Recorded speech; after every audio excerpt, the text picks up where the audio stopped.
Hello everyone. आज हम लोग देखेंगे कुछ नोड.जेएस के इम्पोर्टेंट क्वेश्चन। वो क्या है? How node js is different from multi thread architecture, और what is dot env or environment variable and why are they important.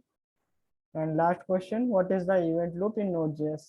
नोड.जेएस का इवेंट लूप एकदम डीपली डिस्कस करेंगे। तो बेसिकली देखो, node js is different from multi thread architecture. अब multi threading क्या होती है? मल्टी थ्रेडिंग बेसिकली क्या होता है? मल्टी थ्रेडिंग में हमारा कोई भी कोड होता है, जैसे कि फॉर एग्जांपल ये हमारा कोड है, कोई कोड है, ये डिवाइड हो जाता है कोड ब्लॉक्स में, ठीक है। तो मल्टी थ्रेड में क्या हो जाता है, हर एक कोड ब्लॉक्स को एक थ्रेड असाइन हो जाता है, T1 T2 T3। अब ये क्या होता है? पैरेलली एग्जीक्यूट होता है, पैरेलली एग्जीक्यूट होता है। T1 T2 T3 एक साथ एग्जीक्यूट होंगे, ठीक है। सपोज T1 लेता है 10 सेकेंड, T2 लेता है 10 सेकेंड, T3 लेता है 12 सेकेंड।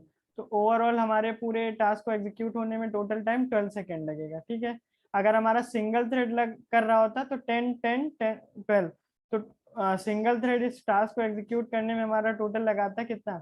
10 20 बस 22 सेकेंड, ठीक है। 22 सेकेंड हमारा 32 सेकेंड हमारा सिंगल टास्क लगाता, सिंगल थ्रेड लगाता। तो इसको हमने डिवाइड कर दिया मल्टी थ्रेड में, मल्टीपल थ्रेड इसमें असाइन कर दिया, T1 T2 T3। T1 ने एक कोड बेस उठाया, T2 ने दूसरा, T3 ने तीसरा।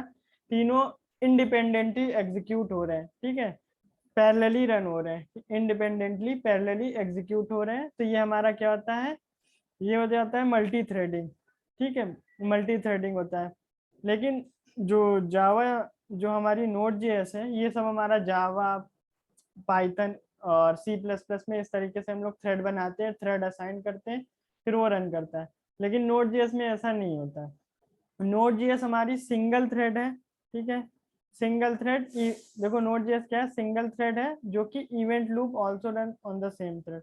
सिंगल थ्रेड होती है, लेकिन बैकग्राउंड में क्या यूज करती है? Multi thread library, multi thread use करती है, ठीक है। बैकग्राउंड में मल्टीपल थ्रेड यूज करती है वो सिंगल थ्रेड, लेकिन बैकग्राउंड में मल्टीपल थ्रेड यूज करती है। तो ये जो होती है हमारी नोड.जेएस जो होती है, वो वो होती है हमारी asynchronous non blocking, asynchronous non blocking. तो ये है क्या? अब हम लोग इसको डेप्थ में देखते हैं। जैसे फॉर एग्जांपल हमारा कोड लिखा हुआ है, कोड हम लोग खोल लेते हैं। ये कोड है हमारा, ठीक है, ये हमारा कोड है। कोड खोल लेते हैं हम लोग router.js पे, ये हमारा कोड है, ठीक। तो इस पे हमारा कोड एग्जीक्यूट होता है। जैसे हमने गेट किया, हमारा कुछ ये पोस्ट किया, ये लाइन रिक्वेस्ट हुई, ये हुआ। तो सपोज ये हमारा डीबी, ये आईओ रिक्वेस्ट हुई। तो ये क्या करता है? जो नोड.जेएस करता है वो सिंगल थ्रेड होता है, एक मेन थ्रेड होता है। मेन थ्रेड रिक्वेस्ट को प्रोसेस कर रहा होता है। तो ये हमारा मेन थ्रेड है, ये रिक्वेस्ट को प्रोसेस कर रहा है। जैसे ही हमारा आईओ आया, आईओ ऑपरेशन आया, तो ये क्या करता है? थ्रेड पूल से एक थ्रेड उठाता है, थ्रेड पूल होता है, थ्रेड पूल होता है, इससे एक थ्रेड उठाता है। और ये जो हमारा आईओ ऑपरेशन होता है, इसको असाइन कर देता है, ठीक ठीक है। इस थ्रेड को कहता है कि ये तुम वर्क करके दो, आईओ ऑपरेशन करके दो। तो ये थ्रेड होता है, आईओ ऑपरेशन बैकग्राउंड में कर रहा होता है, और तब तक ये हमारा जो मेन सिंगल थ्रेड होता है ये फ्री रहता है, ठीक है। ये मेन थ्रेड फ्री हो जाता है, ये दूसरी रिक्वेस्ट को प्रोसेस कर रहा होता है, ठीक है। जैसे ही हमारा कंप्लीट होता है, तो ये रिटर्न कर देता है रिस्पॉन्स को। तो ये हमारा होता है नोड.जेएस में। नोड.जेएस में क्या होता है कि पहले ये चलेगा, सपोज ये हमारा ले रहा है ये हमारा 10 मिली सेकेंड लिया, ठीक है, ये 1 लिया, और भी लाइन होती, और भी लाइन होती, तो 1 मिली सेकेंड, 1 सेकेंड, ठीक है। जैसे कि ये हमारा कोड है, ठीक है, ये हमारा नोड का कोड है, ये लाइन 1 है, ये 2 है, ये 3 है, ठीक है। तो ये हमारा ले रहा है एग्जीक्यूशन में 5 सेकेंड, ठीक, 5 सेकेंड है। ये नॉन ब्लॉकिंग है, ठीक है, ये नॉन ब्लॉकिंग है, ओके। ये ब्लॉकिंग वाला हमारा ले रहा है 10 सेकेंड, ठीक है, ये 10 सेकेंड ले रहा है। और ये भी नॉन ब्लॉकिंग है, ये हमारा ले रहा है 5 सेकेंड। तो इसका जो टोटल टाइम होगा वो हमारा हो जाएगा 5 + 5। ये हमारा नॉन ब्लॉकिंग है, ये नॉन ब्लॉकिंग है। तो ये क्या होगा? सीक्वेंशियली एग्जीक्यूट होगा, ये वेट करेगा, ये रुकेगा, थ्रेड इसके लिए वेट करेगा। और जो हमारा ये आईओ वाला है, तो ये क्या करेगा? पैरेलली एक थ्रेड एग्जीक्यूट कर रहा होगा, ये 6 सेकेंड लेगा।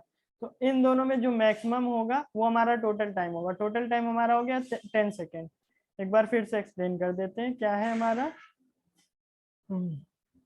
तो नोड जेएस जो होता है बेसिकली वो सिंगल थ्रेड होता है, लेकिन बैकग्राउंड में वो क्या यूज करता है, मल्टी थ्रेड लाइब्रेरी, एक लाइब्रेरी होती है libUV, तो वो यूज करता है। ये बेसिकली आई थिंक C++ में लिखी रिटेन है, ठीक है। तो ये यूज करता है। तो वो लाइब्रेरी क्या करती है, जब भी हमारा कोई ब्लॉकिंग आईओ ब्लॉकिंग ऑपरेशन आता है तो क्या करती है, वो एक थ्रेड उठाती है, थ्रेड पूल से थ्रेड उठाती है, और उस थ्रेड से वो हमारा जो भी आईओ ऑपरेशन होता है वो रन करती है। वो डेटाबेस पे रिक्वेस्ट भेजेगी, वो उसको वेट करेगी, यहाँ से रिस्पॉन्स जैसे ही आएगा, कुछ ऑपरेशन जो भी आपको परफॉर्म करना है वो आपने किया उस कॉल बैक में, फिर रिटर्न किया। क्योंकि हम लोग क्या भेजते हैं, हमेशा कॉल बैक भेजते हैं ना, तो कॉल बैक कॉल कर देता है जब भी ये हमारा कंप्लीट होता है, तो कॉल बैक हमारा यहाँ पे आके कॉल करके रिस्पॉन्स रिटर्न कर देता है। ओके, तो ये हमारा होता है। इस तरीके से हमारी नोड जेएस जो होती है डिफरेंट होती है मल्टी थ्रेडिंग से, ठीक है। और भी अगर आपको डीप जानना है तो मैंने कुछ लिंक अटैच कर दिया, जैसे libUV की एक और चीज ऐड कर देंगे यहाँ पे, एक और आर्टिकल की लिंक ऐड कर देंगे। वो लिंक है हमारा ये is node JS really single threaded. तो ये एक अच्छा आर्टिकल है, इसको पढ़िएगा। तो इसमें और भी डीपली दिया हुआ है, और भी कई सारे टर्मिनोलॉजी है, तो जिसको इंटरेस्ट है वो देख ले। तो बेसिकली मैंने आपको समझा दिया in simple language multi threading को और नोड जेएस को, ठीक है। तो ये हमारा एक पार्ट हो गया। अब हमारा क्या डॉट एनवी फाइल और इन्वायरमेंट वेरिएबल्स होते क्या है, ये इंपॉर्टेंट क्यों होते हैं। अब देखो क्या होता है हमारा डॉट इनवी फाइल हम लोग कब बनाते हैं, जैसे कि हमारा कोई डेटाबेस है, डेटाबेस को कनेक्ट करने के लिए उसमें क्रेडेंशियल्स चाहिए होते हैं, ठीक है। उसका यूजर नेम क्या है, पासवर्ड क्या है, कौन सा होस्ट है, क्या आईडी, तो ये कुछ चाहिए होते हैं हमें कनेक्शन के लिए। तो जो भी वो डेटा होते हैं वो हमारे वो क्या होते हैं, क्रेडेंशियल जो होते हैं वो सीक्रेट होते हैं, ठीक है। वो पब्लिकली अवेलेबल नहीं होने चाहिए, वो प्राइवेट होते हैं, ठीक। अगर हमने नोड जेएस के कोड में डायरेक्टली वो चीज लिखा, सपोज हमने यहाँ पे लिखा वो क्रेडेंशियल सी लिख दिए, तो हमारा क्या होगा, वो चीज एक्सपोज हो जाएगी। जो भी हमारा कोड देखेगा उसको पता होगा कि हमारे लाइव सर्वर पे जो भी डेटाबेस है उसका यूजर नेम क्या है, पासवर्ड क्या है, तो वो उस डेटाबेस से कनेक्ट कर सकता है, कनेक्ट कर सकता है।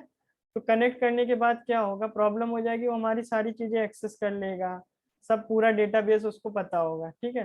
तो इन सब से बचने के लिए फॉर सिक्योरिटी रीजन हम लोग क्या करते हैं, एक env फाइल इन्वायरमेंट फाइल बना लेते हैं, और उनसे ये सारे सीक्रेट वेरिएबल को हम सर्व करते हैं, ठीक है। तो ये इन्वायरमेंट फाइल हम कैसे बनाते हैं, ये कई सारे तरीके हैं। जो बेस्ट तरीका है, तो एक लाइब्रेरी यूज होती है, वो होती है हमारी कॉन्फिग लाइब्रेरी, हम लोग यूज करते हैं, ठीक है, डॉट env। तो डॉट env हम लोग लाइब्रेरी यूज करते हैं। तो इसमें हम लोग क्या कर लेते हैं, एक डॉट env फाइल बनाते हैं जो कि सीक्रेट होती है, पर्सनल होती है। ये किसी को शेयर नहीं करते हैं हम लोग, ये गिटहब में पुश नहीं करते हैं, ये हम अपने पास लोकल रखते हैं, क्योंकि कुछ लोगों के पास जो हेड होगा उसके पास होगी डॉट env फाइल, वही हम लोग प्रोडक्शन में भी डालते हैं, ठीक है। ये हम लोग प्रोडक्शन में बना के वो सारे क्रेडेंशियल्स वहां सेव करते हैं, तो वहां से हम लोग सर्व करते हैं। इसके कई सारे तरीके होते हैं। तो कहाँ गया, हाँ ये है, इसमें कई सारे तरीके होते हैं। जैसे कि हम लोग डायरेक्टली ऐसे भी ऐड कर सकते हैं प्रोसेस डॉट env, क्योंकि प्रोसेस वेरिएबल क्या होता है, ग्लोबल वेरिएबल होता है, ये कहीं से भी एक्सेस होता है किसी भी पूरी नोड ऐप में। तो हम लोग इस तरीके से भी हम लोग भेजते हैं, जैसे कि हमें नोड ऐप स्टार्ट करना है तो हम लोग स्टार्ट में भी अपना भेज सकते हैं और उसको एक्सेस कर सकते हैं। तो मैं एक एग्जांपल से भी दिखा देता हूँ, जैसे कि ये मैंने कॉपी कर लिया, और यहाँ पे आते हैं, और नोड इंटरव्यू में, नोड में हम लोग गए, ठीक है। यहाँ पे हम लोग क्या करते हैं, तो यूजर आईडी, तो ये हमने कुछ आईडी डाली और हमने नोड सर्वर डॉट जेएस ये किया, ठीक है। और यहाँ पे हम कंसोल करा लेते हैं, जैसे ही हमारा सर्वर स्टार्ट होता है तो हम लोग कंसोल करा लेते हैं। क्या कंसोल करा लेते हैं, प्रोसेस डॉट env। तो इसके पास सारे इन्वायरमेंट वेरिएबल होंगे, तो हम लोग देखते हैं क्या क्या है इन्वायरमेंट वेरिएबल में। ये देखो ये सारा इतना सारा कुछ है इन्वायरमेंट वेरिएबल में। तो अभी हम लोग इसको ब्रेक कर लेते हैं, बहुत ज्यादा ही कुछ है। हमें क्या चाहिए, हम लोग यूजर आईडी पास कर रहे थे ना यहाँ से। तो देखो यूजर आईडी 123 है, और अगर हम यहाँ पे कुछ और पास कर दें, कुछ भी रैंडम चीज, तो यहाँ पे वो रैंडम चीज प्रिंट हो जाएगी। तो एक तो तरीका ये है पास करने का, ठीक है। एक तो इन्वायरमेंट वेरिएबल पास करने का तरीका ये है। दूसरा तरीका ये है कि हम लोग बना लेते हैं इसी लेवल पे dot env file, dot env, ठीक है। यहाँ पे हम लोग अपने सारे क्रेडेंशियल्स लिख लेते हैं, जैसे कि db यूजर, db यूजर हमने लिखा, होस्ट, ठीक है, db पासवर्ड, ठीक है। यहाँ पे हमने db पासवर्ड लिख लिया, कोई रैंडम पासवर्ड है, ठीक है। एक लाइब्रेरी इंस्टॉल कर लेते हैं डॉट env। तो ये हमारा क्या एनवायरनमेंट वेरिएबल से डील करने के काम में आती है, ये हमने इंस्टॉल कर लिया, ठीक है। अब हम लोग इसको रिक्वायर कर लेते हैं, इस तरीके से हम लोग इसको ऐड कर लेते हैं अपनी लाइब्रेरी को, डॉट env डॉट कॉन्फिग, ठीक है। तो ये हमारा, अब हम यूज कर सकते हैं, क्या यूज कर सकते हैं, जो भी हमने वहां पे प्रोसेस डॉट env हम लोग ने क्या क्या यूज किया, db यूजर db पासवर्ड, तो हम यहाँ पे यूज कर सकते हैं इसको, ठीक है। तो अब हमारा ये प्रिंट प्रिंट कर देगा। जैसे कि इसको अब हम रन करेंगे, तो देखो होस्ट प्रिंट कर रहा है, और इसका अगर हम पासवर्ड प्रिंट करना चाहें वो भी प्रिंट कर सकते हैं, ठीक है। तो ये फाइल हम लोग किसी को शेयर नहीं करते हैं, ये फाइल जो हमारी होती है प्राइवेट होती है, ठीक है।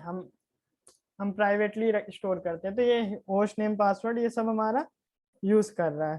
तो इसका लाइव में एग्जांपल भी दिखा देते हैं, मैंने किया हुआ है। फॉर एग्जांपल अगर हम यहाँ पे जाएंगे अपनी गिटहब पे, तो गिटहब पे मैंने जो डेवलपर्स कनेक्ट है, तो यहाँ पे देखो कॉन्फ़िग डाला हुआ है। तो यहाँ पे मैंने इसको db.js पे, तो ये देखो मैंने कुछ यूज किया है, मोंगो यूआरएल वगैरह, ये कनेक्ट वगैरह किया है, config.get मोंगो यूआरआई। तो एक कॉन्फ़िग से मैंने किया हुआ है, डॉट env से नहीं किया हुआ है। तो ये हमारा कोई डॉट env फाइल स्टोर है, ठीक है। ये मोंगो यूआरआई, ये हमारा ये सब ये सीक्रेट है। ये बेसिकली हम लोग कमिट नहीं करते, पुश नहीं करते, क्योंकि ये मेरा टेस्ट का क्रेडेंशियल था इसलिए मैंने कर दिया। इसको हम लोग पुश कमिट नहीं करते, ये हमारी प्राइवेट रहती है। यहाँ पे हमने कॉन्फ़िग पैकेज यूज किया जिसका ये सिंबल है, लेकिन जब हम वो यूज करते हैं डॉट env, तो ये डॉट env नेम हो जाता है। तो इस तरीके से हम लोग इसमें रखते हैं, लेकिन डॉट env में हम लोग अपना प्राइवेट वेरिएबल किस तरीके से रखते हैं, डॉट env फाइल बनाए, इस तरीके से क्रेडेंशियल्स रखेंगे। अब हमें कनेक्ट करना होगा, हम कनेक्ट कर लेंगे उससे, ठीक है। तो ये हमारा होता है डॉट env। इंपॉर्टेंस बता दिया कि जितने भी हमारे प्राइवेट वेरिएबल होते हैं उसको सिक्योर करने के काम आता है डॉट env, ठीक है। अब देखो इवेंट लूप होता क्या है नोड.जेएस में, ये एक वीडियो अटैच की है, बहुत अच्छी वीडियो है, ये आप देखिएगा इसको। तो देखो नोड.जेएस में एक्चुअली होता क्या है, ये हमारे क्लाइंट हैं, कई सारे क्लाइंट हैं। तो जैसे क्लाइंट वन ने रिक्वेस्ट भेजी, ये हमारा क्या होता है, इवेंट लूप रन करता है, कंटिन्यूअसली रन करता है 24 आवर। ये इवेंट लूप हमारा रन करता रहता है। तो जब भी हमारी रिक्वेस्ट आती है, एक मिनट, जब भी हमारी रिक्वेस्ट आती है वो रिक्वेस्ट हमारी यहाँ पे क्यू में चली जाती है, इवेंट क्यू। ये हमारा जो इवेंट लूप रन हो रहा होता है, अगर ये फ्री होता है तो ये रिक्वेस्ट क्यू से एक रिक्वेस्ट को उठाता है, रिक्वेस्ट को उठाता है, प्रोसेस करता है, देखता है क्या अगर कोई ब्लॉकिंग टास्क है, कोई ब्लॉकिंग टास्क क्या हो गया, आईओ ऑपरेशन हो गया, फाइल रीड करना हो गया, ठीक है। तुम्हारा डीबी से कोई डेटा चाहिए, एक्सटर्नल एपीआई हमने हिट की, तो ये सारे आईओ ऑपरेशन टास्क होते हैं, ठीक है। इमेज प्रोसेसिंग कर रहे हैं या कुछ कॉम्प्लेक्स टास्क कर रहे हैं, तो ये हमारे सारे इनपुट आउटपुट ऑपरेशन होते हैं, ये सारे असिंक्रोनस ऑपरेशन होते हैं, असिंक्रोनस, ठीक है। तो जो भी हमारा आईओ ब्लॉकिंग टास्क है, ठीक है, इनपुट आउटपुट ब्लॉकिंग ये टास्क होते हैं, ये सब ब्लॉकिंग टास्क होते हैं। तो क्या करते हैं, अगर हमारा ब्लॉकिंग टास्क है तो क्या करेगा, वो हमारा थ्रेड पूल में जाएगा, ये हमारी thread pool internally Node.js maintain करा रहता है, हमें बनाने की जरूरत नहीं है, इंटरनली Node.js अपने आप मेंटेन किया रहता है। तो ये क्या करता है, थ्रेड से एक टास्क, एक थ्रेड पूल से एक थ्रेड पिक करता है और जो भी हमारा टास्क होता है उसको असाइन कर देता है, तो वो सारा टास्क परफॉर्म कर रहा होता है बैकग्राउंड में। तब तक ये थ्रेड फ्री होता है, ये दूसरी रिक्वेस्ट उठाता है, चेक करता है क्या नॉन ब्लॉकिंग है, अगर नॉन ब्लॉकिंग नहीं है तो तुरंत उसको प्रोसेस करके उसका रिस्पॉन्स उस सेम क्लाइंट को रिटर्न कर देता है। अगर हमारा क्या है, अगर हमारा जो क्या बोलते हैं इनकमिंग रिक्वेस्ट है वो ब्लॉकिंग है तो क्या करेगा, वो थ्रेड पूल से एक थ्रेड उठाएगा, उस थ्रेड को उस टास्क से जो भी ब्लॉकिंग टास्क है उसमें असाइन करेगा। वो पैरेलली बैकग्राउंड में यहाँ एग्जीक्यूट हो रहा होता है, तब तक हमारा ये इवेंट लूप आगे वाले टास्क परफॉर्म करता है। अगर आगे कुछ नहीं है तो वो रिक्वेस्ट कंप्लीट हो गई तो रिस्पॉन्स सेंड कर देगा। और अगर रिस्पॉन्स नहीं सेंड किया, अगर असिंक का वेट यूज किया हुआ है तो हमारा तो वेट करेगा। तो अगर हमने ये सिंपल सा है, असिंक का वेट नहीं यूज है, तो सिंपल सा ये टास्क करेगा, इस ब्लॉकिंग हमारा है टास्क तो बैकग्राउंड में चला जाएगा, बैकग्राउंड में जैसे ही हमारा टास्क कंप्लीट होगा वहां से आके वो रिस्पॉन्स सेंड कर देगा, जो भी इसको इवेंट लूप को रिस्पॉन्स भेजेगा। ठीक है, अगर इवेंट लूप ने रिस्पॉन्स ऑलरेडी भेज दिया होगा तो कोई प्रोसेस नहीं करेगा। ये होता है हमारा क्लाइंट, हमारा रिक्वेस्ट करेगा। फिर से हम लोग देख लेते हैं, देखो कोई एक ये नॉर्मल क्लाइंट हमारा रिक्वेस्ट किया, रिक्वेस्ट क्या होती है, इवेंट क्यू में रिक्वेस्ट ऐड हो गई। अब इवेंट लूप क्या करता है, इवेंट क्यू से हमारा पिक करता है रिक्वेस्ट को। अब चेक करता है रिक्वेस्ट हमारी, जो भी रिक्वेस्ट हम एग्जीक्यूट कर रहे हैं क्या वो आईओ ब्लॉकिंग है, जो भी हम करेंटली इंस्ट्रक्शन पे हैं क्या वो आईओ ब्लॉकिंग है। अगर है तो हम क्या करते हैं, उसको बैकग्राउंड में भेज के Node.js क्या करता है, उसको बैकग्राउंड में भेजता है। तो कैसे भेजता है, वो पहले थ्रेड उठाता है, थ्रेड पूल से चेक करता है थ्रेड है कि नहीं, अवेलेबल थ्रेड है तो थ्रेड पूल से थ्रेड उठाएगा, उस टास्क को पिक करेगा जो भी आईओ ब्लॉकिंग है, उस थ्रेड को असाइन करेगा, वो थ्रेड उसमें वर्क कर रहा होगा। ठीक है, वर्क कर रहा होगा, जैसे ही वो थ्रेड कंप्लीट होगा तो वो रिस्पॉन्स सेंड कर देगा। ठीक है, अगर हमारा आईओ ब्लॉकिंग नहीं हुआ, ठीक है, आईओ ब्लॉकिंग नहीं हुआ हमारा, तो वो तुरंत एग्जीक्यूट करके हमारा तुरंत रिस्पॉन्स सेंड कर देगा, फिर अगली रिक्वेस्ट पिक करेगा। तो ये हमारा होता है इवेंट लूप। इस तरीके से हमारा Node.js का इवेंट लूप वर्क करता है। ठीक है, ऊपर जो मैंने ये जो लिखा हुआ है डॉक्यूमेंट में, सारी यही स्टेप लिखी हुई है। पहले क्या करता है, Node.js वेब सर्वर रिसीव करता है रिक्वेस्ट को, उस रिक्वेस्ट को हम क्या करता है, इवेंट क्यू में डालता है। ठीक है, फिर web server internally as a component क्या होता है, इवेंट लूप होता है। इवेंट लूप क्या करता है, देखो रिक्वेस्ट आती है वेब सर्वर में तो इवेंट क्यू में पुश होती है, फिर इवेंट लूप जो होता है इवेंट क्यू से रिक्वेस्ट को पॉप करता है। ठीक है, उसको प्रोसेस करना स्टार्ट करता है। ठीक है, प्रोसेस करना स्टार्ट करता है तो पहले वो चेक करता है, क्या चेक करता है, क्या event loop any client, check करता है कि जो भी रिक्वेस्ट है, हाँ, इवेंट लूप चेक करता है कि कोई रिक्वेस्ट है हमारी इवेंट क्यू में कि नहीं है, अगर नहीं है तो वो वेट करता है, अगर है तो वो क्या कर लेता है, एक रिक्वेस्ट को पिक करता है इवेंट क्यू से, स्टार्ट करता है उसको प्रोसेस करना उस रिक्वेस्ट को। ठीक है, उस रिक्वेस्ट को प्रोसेस करना स्टार्ट करता है।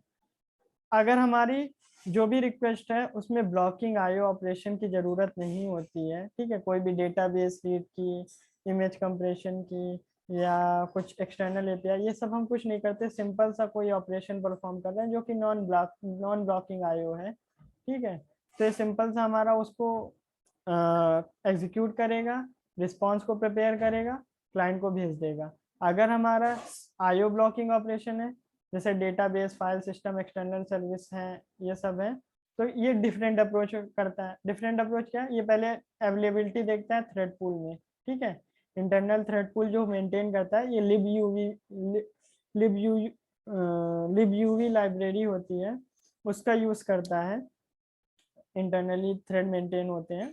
ठीक है, उसके थ्रू एक एक थ्रेड पिक करता है और असाइन कर देता है, जो भी रिक्वेस्ट है उस थ्रेड में असाइन कर देता है। तो इन बैकग्राउंड में आईओ ब्लॉकिंग टास्क हमारे हो रहे होते हैं। ठीक है, तो वही थ्रेड पूरा रिस्पॉन्सिबल होता है किसके लिए, रिक्वेस्ट को प्रोसेस करने के लिए, perform blocking IO operation, prepare response जब हमारा पूरा ऑपरेशन परफॉर्म हो जाएगा, ब्लॉकिंग आयो, डेटाबेस से रीड हो गया, राइट हो गया, जो भी है वो हो गया, फिर ये रिस्पॉन्स परफॉर्म प्रिपेयर करके सेंड कर देता है किसको, इवेंट लूप को। इवेंट लूप क्या करता है, सेंड करता है वो रिस्पॉन्ड को किसके रिस्पेक्टिव क्लाइंट, जो भी क्लाइंट होता है हमें उसमें भेज देता है। ठीक है, तो ये एक पूरा इवेंट का हमारा इस तरीके से इवेंट लूप चलता है। इसी तरीके से पूरा इंटरनली रिक्वेस्ट रिस्पॉन्स साइकिल हमारा पूरा परफॉर्म होता है। तो ये हमारा था कुछ बेसिक्स का नोड जेएस का, कुछ अच्छे से क्वेश्चन। तो ठीक है, बाकी कुछ डाउट हो तो पूछ लीजिएगा। Okay, bye.